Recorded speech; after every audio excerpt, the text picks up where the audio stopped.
Three former police and crime commissioner candidates have signed an open letter criticising West Midlands Police for allegedly fining shop customers who are exempt from face covering restrictions for not wearing masks, after West Midlands Police reportedly fined a customer who said she was exempt in farm foods in Dudley. West Midlands Police have already had to issue an apology to a man who was challenged in a Sainsbury's store in Oldbury. The government exemptions to the mask rule includes hidden conditions such as anxiety or panic disorders, autism, breathing difficulties, dementia, reduced vision, in fact, or if you are with someone who relies on lip reading to communicate.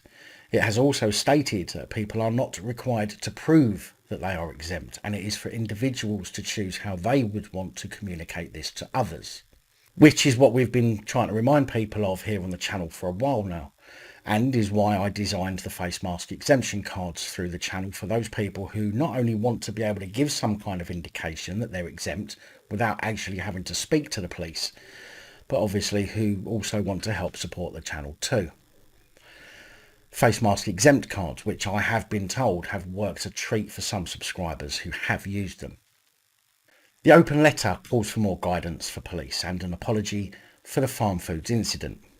Although I don't see how more guidance is going to help. The guidance has been available since June, and yet police and store workers all seem oblivious to it, even though I know that many people have printed that very page from the government's website and even showed that to the police in some cases, only for it to be dismissed or ignored. The open letter quite rightly states that there is no difficult line to walk. Officers just need to understand the guidance.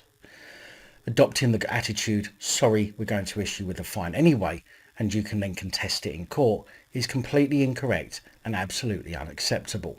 Hence why every fixed penalty notice should be contested. If a similar attitude were to be adopted by all serving West Midlands police officers, insisting on issuing fines to people with genuine reasons for being exempt, some of the most vulnerable members of our society will either rapidly clock up multiple fines or will become too scared to enter shops for fear this might happen. Neither of these situations is acceptable. West Midlands Police Chief Superintendent Andy Beard said in response to the letter, "These are challenging times for the public and police alike. We would rather we didn't have to police COVID-19 legislation, but it is important we do to limit the spread of the virus and save lives. Officers have been asked both regionally and nationally to enforce against people they suspect are flouting COVID-19 laws. Most people are adhering to the restrictions, and we thank everyone who is doing their bit to help us through this pandemic. Our approach remains that officers will engage with the public, explain the regulations and encourage people to follow them. In the minority of cases where this doesn't happen, then we will take action to enforce the restrictions."